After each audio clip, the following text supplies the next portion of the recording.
Thank you very much, Madam Chair. But I'm disappointed. I'm very disappointed. I'm disappointed because you started off by saying you want to speak in a language that your people will understand. Then I heard you speak Mende.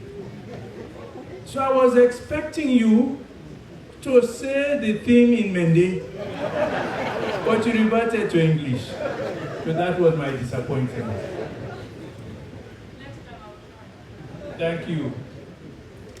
Now, I'm also a bit pained because we have to skip the performances. I've been advised that because of the heat, we don't want to keep people too long. So we'll skip the performances for now and go on with the statements. The performances may come later. So we'll move on now to statements by beneficiaries. We'll have one by an international non-governmental organization and another one by a bingo. Oh, another one by a national non-governmental organization. The first will have World Hope International representing the international non-governmental organization, and that will be given by Marie Camara.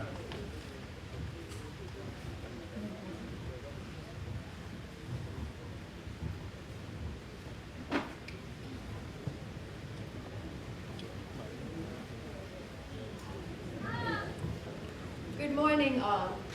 My name is not Marie Camara, but you will meet her. So, good morning, all. I wish to stand on existing protocol, and I am just going to give a brief introduction before I invite our beneficiaries to the stage. Now, I want to talk Creole small, so you go get me fine, right? So, the program I'm going to tell you about is not a program. Right? This is a movement. And today, we want to invite Una to come join the ministries who support me, and other partners. So let me tell you about this movement. So first of all, my name is Laura Boothby. I am an occupational therapist, which is a rehabilitation professional. I'm honored today to represent just one of World Hope International's many programs, and it is called Enable the Children. So this program was actually established 18 years ago. And I just want to point out any movement should cause some disturbance and get people to watch. And that is what is happening down below here while we just get set up. So it was established 18 years ago as a small charity providing physiotherapy for children living with disabilities. In 2015, it came under World Hope as a program, allowing it to expand to what it is today. Today, we serve over 1,200 children at any given moment, of children in the western area, urban area only, but we also do outreach. So just imagine this is just a small drop in the ocean. So we provide a unique evidence-based rehabilitation and advocacy service. We provide physiotherapy, improving mobility, strength, and we make locally made assistive devices, which you will see here today, some of those. And I also have a splint here.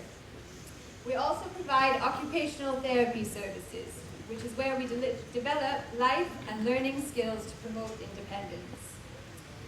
We also provide psychosocial counseling, supporting families to cope with the complexities of having a child living with a disability. And we also do community and stakeholder sensitizations on disability awareness. I want to tell you today that every child is unique. And no matter how mild or severe the disability, big or small the achievements, Enable the Children exists to celebrate all children living with disabilities, their life, their families, and their value within Sierra Leone. Adama and Marie, here today, are two children, and they are here to represent hundreds, if not thousands of children with conditions. One has quadriplegic cerebral palsy, and the other has hydrocephalus. Now, these conditions are often misunderstood and very stigmatized, often being ignored, called devils, called snakes, and are often denied the chance to achieve any potential.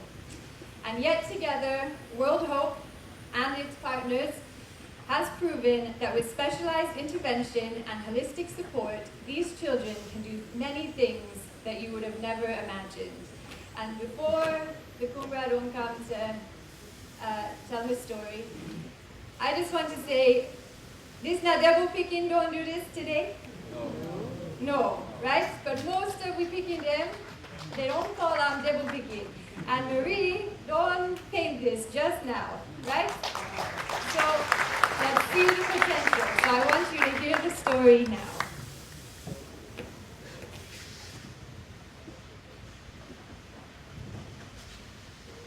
Good morning, Mr. Vice President, ministers, NGOs workers, caregivers, and una already here today.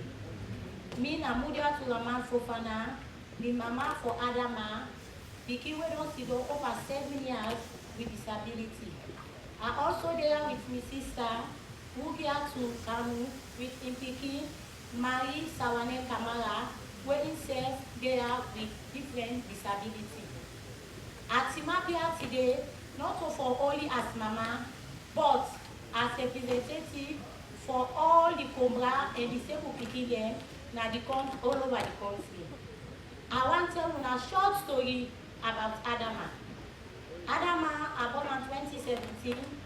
After 3 months, my auntie became for campaign me. He noticed say Adama no dey move like normal Pikigen.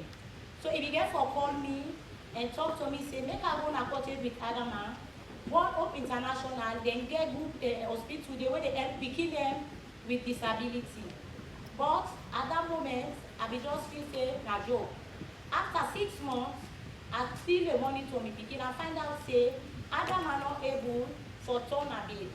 Adama not able to move with his hand. Adama not able to do nothing for himself.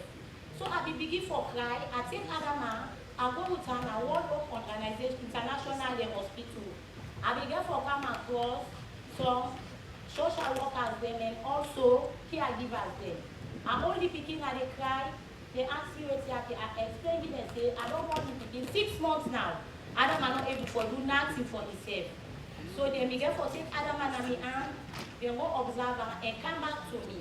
Tell me, say, yes, Adam are not able to do them because he get brain problem. I begin for cry. They talk to me, they say, not cry. Adama now picking way, nothing no do. Just that it's not for develop because of the problem where he gets. They put me down, tell me say they will give me exercise and help me with physiotherapists then, we will able for help me with this speaking so that this speaking will able to do small thing then for himself. Then give me the exercise, I go through with Adama. All of a sudden, the other my papa left me because of this speaking in and tell me say he not go able to do with me now me not the cause of me speaking in disability. So he won away left me with this speaking. Me and single parents are only speaking. I they cry by this speaking. One of my neighbor come, he meets me. He said if they talk to me, do ya make a father and for go offline, don't go return Adama because now they will picking there. I say really? Because I tell what thank you because of the education where World Hope International and able the children at the beginning for this speaking say this speaking will be somebody, it can be potential. So I tell her say, me not go with me picking no side. I say I don't get covenant with devil and me picking not to devil. I will look after me picking. After some time, me picking and still if they move in and there. So I began for one, I called the World Hope International, the caregivers, because they can't hold, they can't monitor the picking, they can't learn kids like them, cheer they are standing frame, for let no more with Adama, for let you go able for do something. But not to Adama no more, we get Poku picking them and combine the way them picking them get different disability. Then they do the same service to them picking there. So now one day when this picking don't begin work only and now, I watch them. Now so this I want put Adam at school. I therefore call them to attention. Say now Adam had able to eat for himself. As soon as he analyze the picking, he they eat for himself, he they drink for himself. Adam had a play, and he cheerful. They identify people then by their faces. So I began for me there say now since Adam had done this so and I mean one only with me family because they left me and they help me with this picking. So they say well no problem. If I want to put Adam at school, no problem. So I began for both and at school. The first school where I go admit Adam. They say they know they take Adama because Adama is sick because of his condition. And come whatever could cry. I called Auntie Anna and the other team there. They still give me courage, say, no give up. Still go first school for Adama. Adama go able for Dua. So I deal with Adama and they get for start another school when Faith Work Academy. They get for take Adama at school. When they take her, I call them. They ask me which learning equipment that I need for Adama. I tell them they go with them for Adam, I go with them at school. Now Adam they go school. Despite you not able to talk, but they go school because in come here they motivate them for make it do normal thing then they can come here. Mr. Vice President, you have with Papa. I will give this message for sending to the big Papa when His Excellency the President. Do ya Papa, when I help me for advocates for them picking there. So that people they know what they see them like devil. They pick not to devil, they get potential. As you see Adam, you will not see Adam and not to devil. So you will fight for you before you now. We want also know we help we for big rehabilitation buildings them for them picking there. Why we have the buildings for people they can bond them, they get problem. But if the rehabilitation buildings then they can able to go with them day before then they be so they will able for be normal picking them. For the schools then they start learning picking them at school because of their condition. So with the beg una, let una make then get more teachers there. And for help World Work International, for give them some schooling equipment there, we will help them pick here so that they will able for go school and be a better person tomorrow in our society. For the papa then today like me hope picking papa, we left me because of the picking. Papa we are with the beg una. The electronic active device there, iPad and other things there so that they will use them for the communicate. So we the parents there, even the teachers there. For the communities there, please, we want Mr. President, let you step join me as ambassador. Let we try for landed people there, talk to them, their communities or speak to them. Let we try for give them some money so that they will able for the teach people and go all them people like other people. Because all they go there now speaking not really easy. Then they see they say then they will say, no, can get time for them. We can go extra mile for help them pick here. We are with a baby now, with other partners, NGOs, they let us come together as we don't begin with World Work International. Let us go help we for bring them picking their up so that they will be better person in our society. Mr. Vice President, we get small thing for you, even though you Maria know the talk, you know it before work as well. But if you for can envelope and give you gifts, what you go use for when they see this gift and remember we say them pick here, una for help them for we. Do ya with the baby una help we as Congolese, una help we as ambassador, una meet the religious council, then talk to them. Then they preach to people then a mock, then they preach to people then a church. But them pick here, no one knows say them pick here now we all picking them. And the assure una say disability, na ability. This morning, Adama, na it na ya, it drink for itself. So I tell God thank you for World Hope International and help the children and other NGOs there today where they help for bring disability to children and they like to you. God bless you all. Small token gift that Marie would like to give you. She's not able to work, so yes, you can come and receive.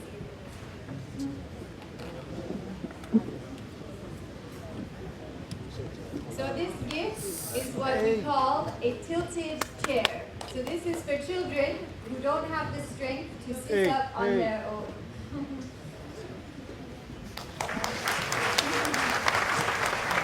Hey!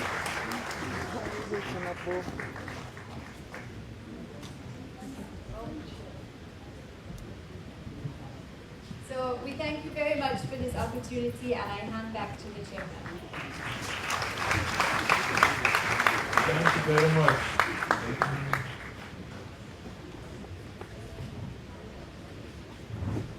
I was going to say, again, I've been disappointed. She said she was going to speak Creole. She started with it. But because the topic she's been speaking about is so serious, I have not been disappointed. I did not say I was disappointed. Them papa them, where they run away. You know, a lot of the time it is us the men that are the problem. We blame it on the women. And a lot of the time we abandon them. So, Mr. Vice President, sir, I'm sure you've got the message. You are now an ambassador for disabled children. We have crowned you ambassador for disabled children.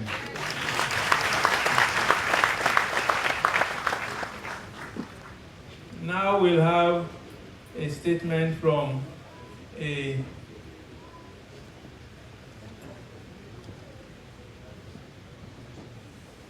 these children, if my notes are correct, are from one from Krube, one from Kisi. Okay, right.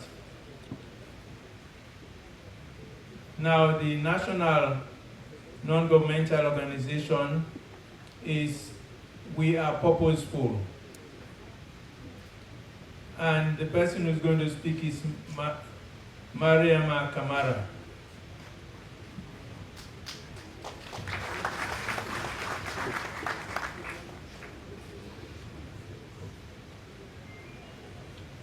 Mr. Chairman, Honorable Vice President, Honorable Ministers, and all dignitaries present, good morning.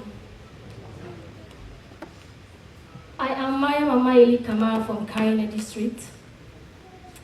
I am a young woman, like every other girl out there, who has faced injustice and prejudice as a result of violence, ranging from teenage pregnancy, leading to girls dropping out from school, initiation of female genital mutilation, a big factor in child marriage, experience of sexual and gender-based violence, physical violence, or intimate partner violence. These things I've just named, girls have faced and still facing them in societies. Like so many girls, I come from a community where girls and young women are not given the opportunity to make decisions or included in decision making, both in the homes and the community, where they tell us which friends to make, which friends to maintain, and which friends we should not make. A community where they decide for us because we are girls. Where girls are considered a source of income for their families. Marriage to older men, where girls are silenced. When I got pregnant, at that time I was going to school, I was not given the choice to make decisions for my own body. Rather, I was punished for something I had little or no knowledge over. As a young girl, when I got pregnant, I faced with the challenges of my home. They push me to the man just so they can get what they want. This is what so many girls out there face today. But however, today, I'm part of a movement of girls and young women who are resisting oppressions and violence in a society full of patriarchy. Girls have gone through so many things. They are suffering in silence, nobody to speak for them, nobody to listen to their voices. Because I went through what I went through, I decided to be part of a movement where we can come together as girls to resist issues that are affecting us as girls. Standing here, I affirm that investing in girls through intentionally designed programs created with and for girls, you NGOs and INGOs can create the magic and change the world for girls. It should be intentional. You should be intentional in whatever you do for girls. And if you create those platforms and spaces for girls, you will see the magic we have within us. You will see the power that girls have within them, and you will see the big change. Purposeful, through donor support, implemented the Safe Space program, which I and over 15,000 girls across Sierra Leone benefited from. Before, I was devastated. I didn't know what to do with my life. There was no respect for me from family members and even close relatives. Molested by the man and his parent, the man I got pregnant for, and his parent. Lose trust and confidence in myself. I was told that because I got pregnant, that was the end of the world for me. I believed because I was thinking in the same direction. But when Purposeful came to our community, they gave me strength. They gave me hope. They let me know there will be a better world for girls. And Purposeful make us believe that another world is possible for girls, and that world is here. Everything became a story of the past when I became a mentor to lead and support young girls in my community going through similar struggles to build our powers, consciousness, and know our rights. Today, myself standing here and many thousands of girls across Sierra Leone and no more what society used to see us. With the support of local partners in Karine, Munafa Empathy Federation, and others across 6 districts, establish safe spaces exclusively for girls. This initiative puts resources directly in the hands of girls. Purposeful is an organization that always takes bold action. They believe in girls. They put resources in our hands. They know they are not the experts of our challenges. They are not the experts of our problems. Rather, we are the experts because we live with our experience and we know what we are going through and we know how to tackle them. So they will not come to tell us what to do. Rather, they put resources in our hands for us to do what we want to do, what will change our lives. And that's exactly what they did.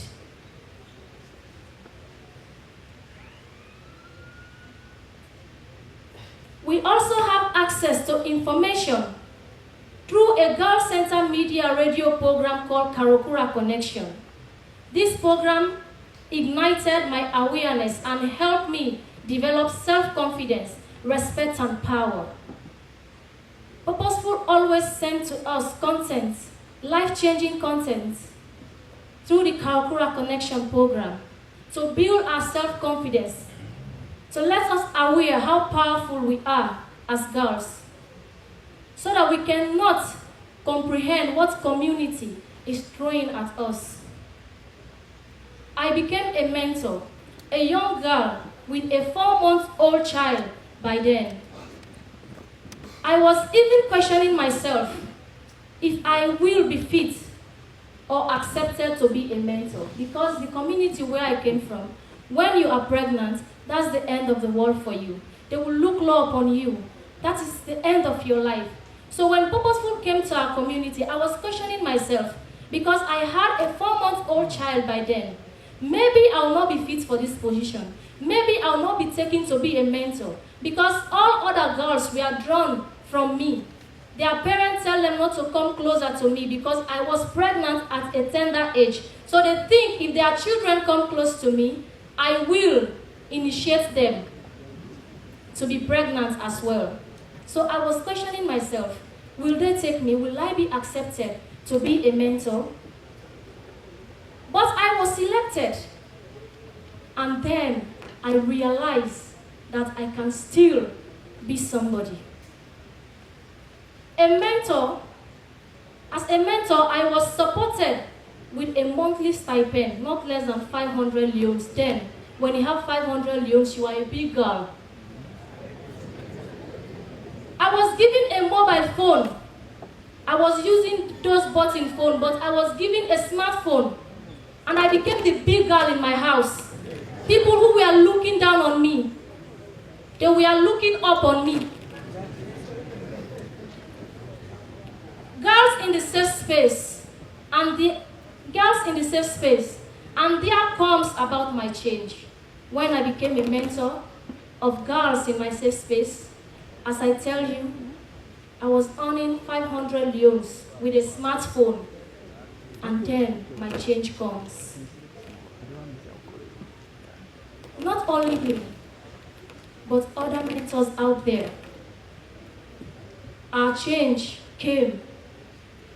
Before, I could not afford a cent. We started having access to money we are fully in control of. So when I started my safe space, I realized that I went through what I went through because there was no resource. There was no money to take care of myself and my child.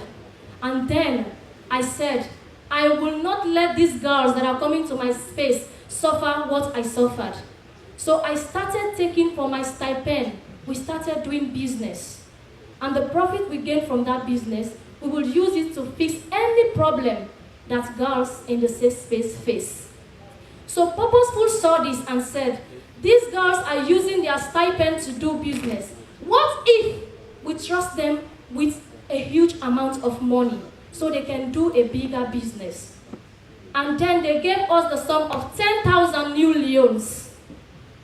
I was the first mentor in Karina district to receive that sum. And then I became an example for my colleagues. So when we had that money, we opened a shop. You know, we were working like big girls. The money is ours. We are in control. Nobody has to tell us what to do and what not to do with our money. It's our money. We will go to the shop, make food, and we will invite offices in Karina district to come and buy from us. And then we are impressed by our actions. So some of them patronize us because of the things we are doing. Maybe not because of the food was sweet, but because of the sense we had. Mentors across community, we are able to buy things they need for themselves. I was able to take care of myself and my child's needs. I had money on my own. And every week, Purposeful will send life-changing content to us in our phones. We will listen to them with our girls. Those contents serve as guidelines for us, how to care for ourselves as girls and what relationship we should or should not maintain, what we should listen to from community people and what we should not listen to. Also, it teaches us that we have rights to make decisions over our bodies. From this point, girls that were suffering in silence began to gain strength through the girls' safe space. And joy was our main tool of resistance. You know, all the girls that were going to the safe space had their problems one way or the other. But when you are in our space, we will laugh, play, share our stories, embrace ourselves, and we share joy as our main tool of resistance. So many things has happened since Purposeful took this step. In the safe space, we talk about issues like violence affecting us as girls. We will laugh and play together. It's a safe home for us. Then we started questioning and demanding for our rights as girls. Because first, community people see us as people who will not take part in decision making. When they are on meeting and we go there, they will drive us to separate from them because they think we are girls and will not have sense or to contribute in what they are about to do. But since Purposeful took this step, we started questioning and demanding for our rights. We will take bold steps and go into any meeting that the community will gather, and we will sit there, listen, and if possible, make our contributions.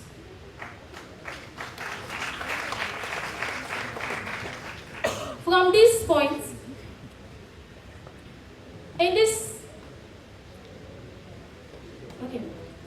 we then started engaging community leaders, asking we should be involved in community conversations and decisions.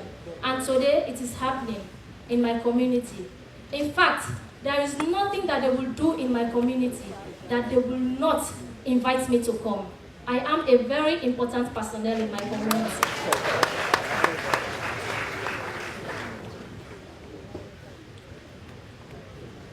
As I mentioned earlier, I'm not the same girl my community used to refer to as dropouts.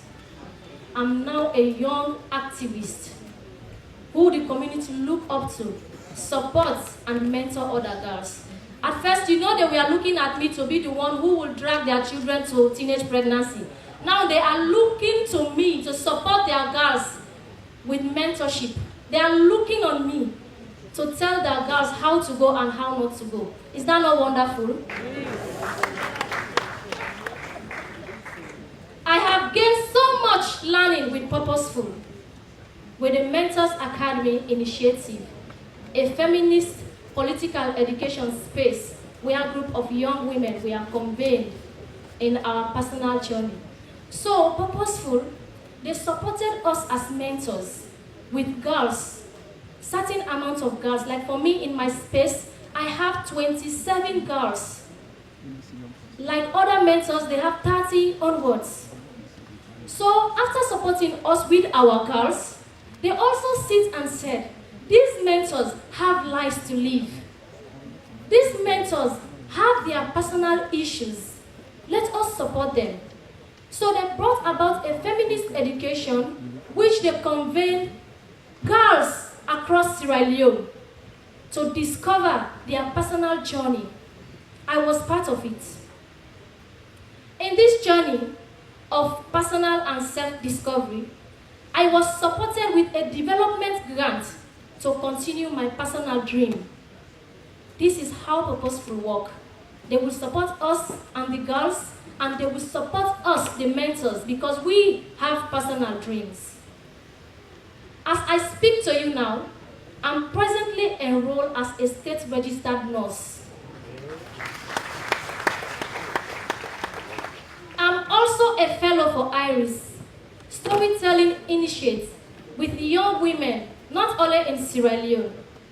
This tells you that the issues girls face here are not limited. The same issues girls face in Sierra Leone, girls in Kenya face them. Girls in Uganda face them. So Purposeful bring girls here from Sierra Leone to Kenya to tell our story, our personal stories. I traveled from Sierra Leone to Kenya. That's a plus for me because I can bluff. They believe that people should not tell our stories. We should be the one telling our stories for ourselves. Because if you tell my story, you will either increase or decrease. But if I tell my story, I know exactly how I feel. And I know exactly what to tell you and what not to tell you. So that is what Purposeful believe in, and they did it. They flew with me out of this country. I enjoyed that experience. I and other mentors plus our girls are sufficient evidence. Me standing in front, don't you like the way I'm dressed? Don't you like my boldness? That is purposeful. And the evidence is sufficient in front of you. A sufficient evidence of change because I and other mentors had gone from being a mentor to owning an organization. I'm not a small girl. I own an organization. I'm a CEO. Yes. These organizations focuses on tackling issues of sexual and gender-based violence. We didn't want to get the information or the knowledge and sit with them. But we want to be in the front line to take these by ourselves with the support of Purposeful through the Move grants. You know, girls are the one facing the problem. So girls should be in the front line to tackle these issues. So I am part of this movement, and we will not stop until girls are liberated. Purposeful has demonstrated to the world that the greatest risk for INGOs and NGOs is failing to invest in girls and trust them to lead their own agendas rather than patronizing donors' requirements of their real needs. My Vice President, father of the nation, on behalf of the girls and women in Sierra Leone, trust you heard my story. A girl who was almost chased out of the community because of teenage pregnancy.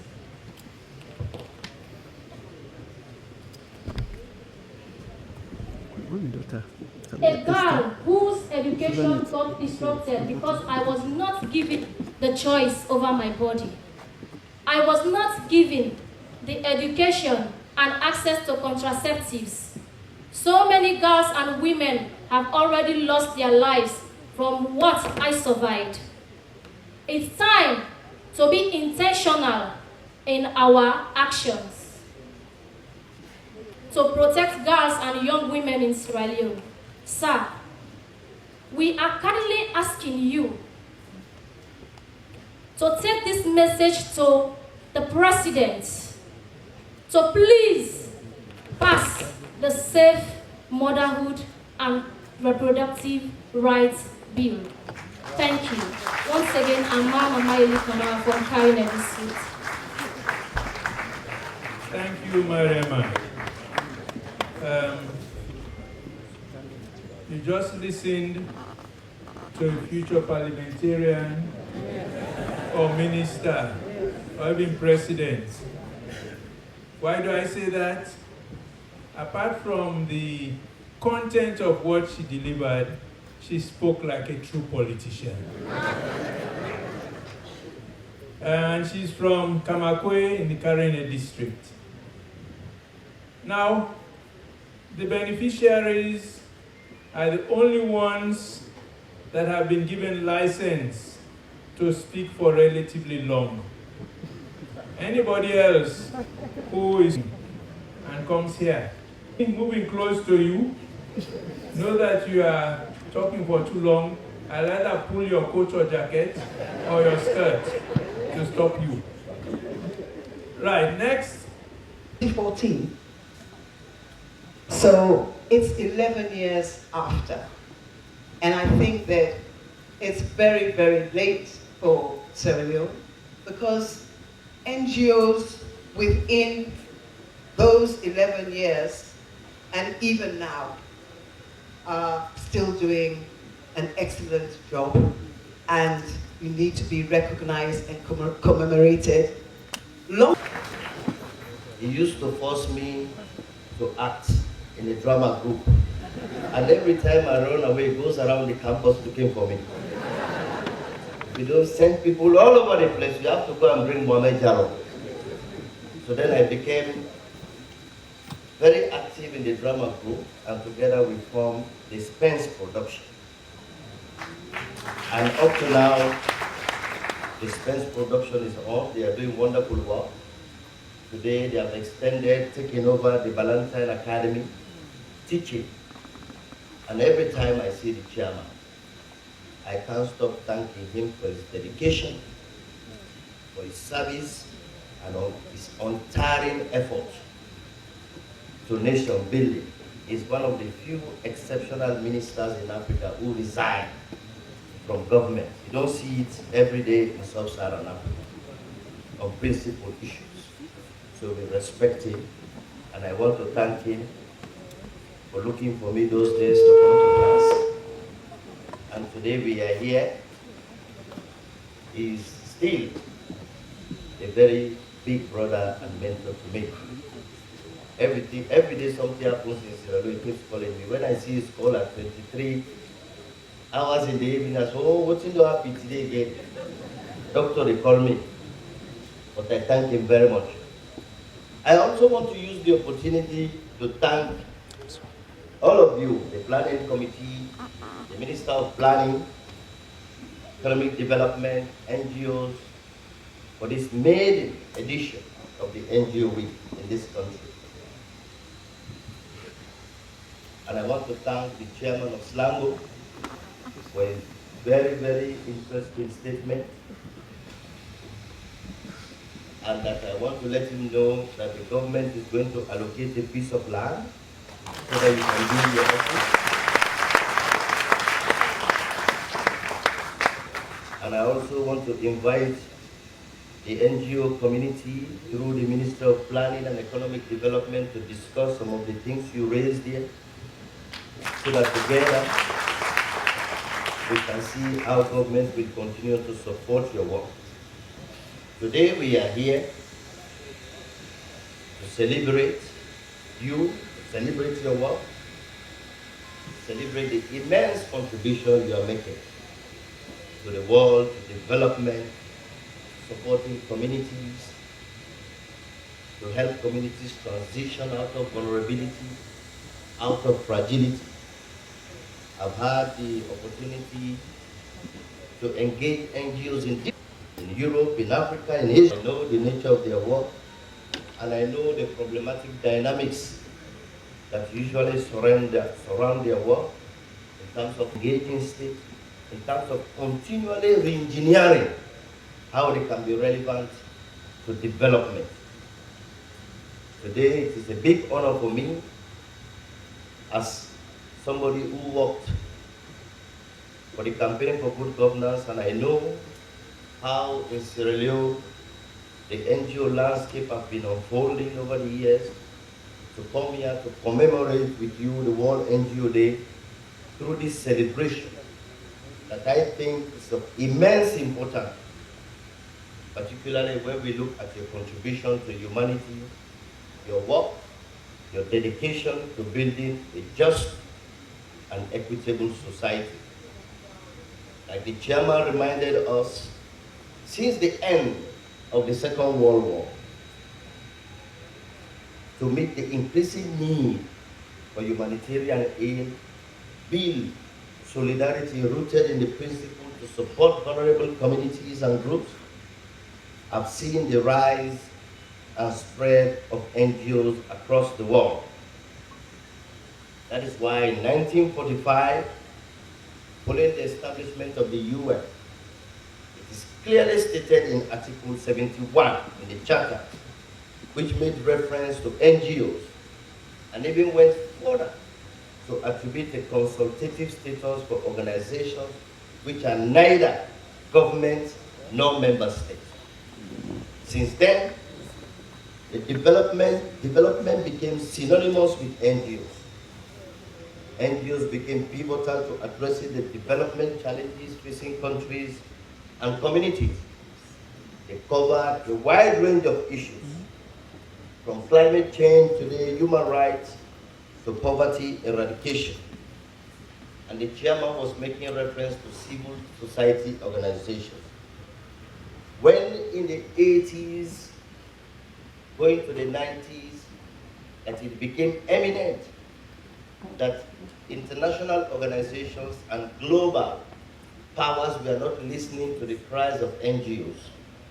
Citizens within those states reorganized themselves, because civil society is essentially the capacity of citizens to organize themselves to engage the state.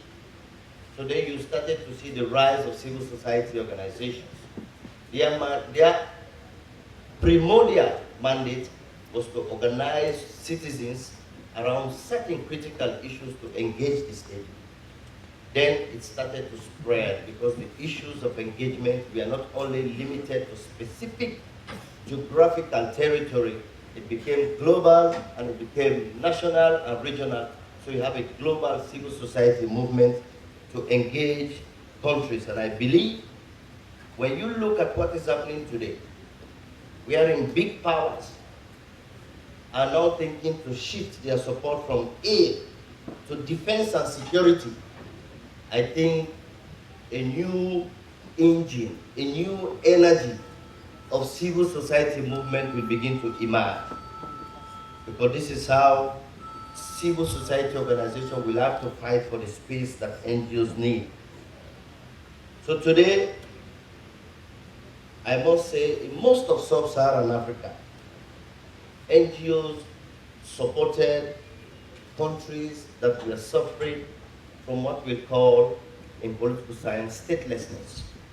Statelessness is essentially when you have a state and the state is losing the capacity to deliver services to their citizens.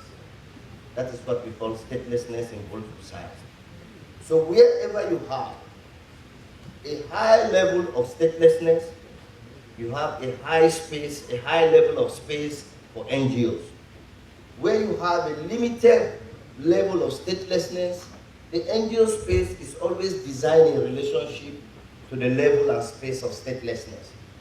When states begin to, and how do we reposition ourselves in the era of shrinking support for aid and increasing defense and security financing. Distinguished ladies and gentlemen, I think this celebration should provide an opportunity to better, like I said, reposition NGOs to make more meaningful impact and empower communities. Like I said, I like the theme. The theme itself called for a shift in thinking and methodology. For far too long, NGOs have been serving communities, which is essentially viewed as a top-bottom approach. NGOs come to communities, they see their problems. You don't have water facilities, we don't have hospitals, we build them, we serve the community. Now you say you want to shift to empowering communities so that the communities can stand for themselves, can take ownership of their development, and which is essentially now a bottom-top approach.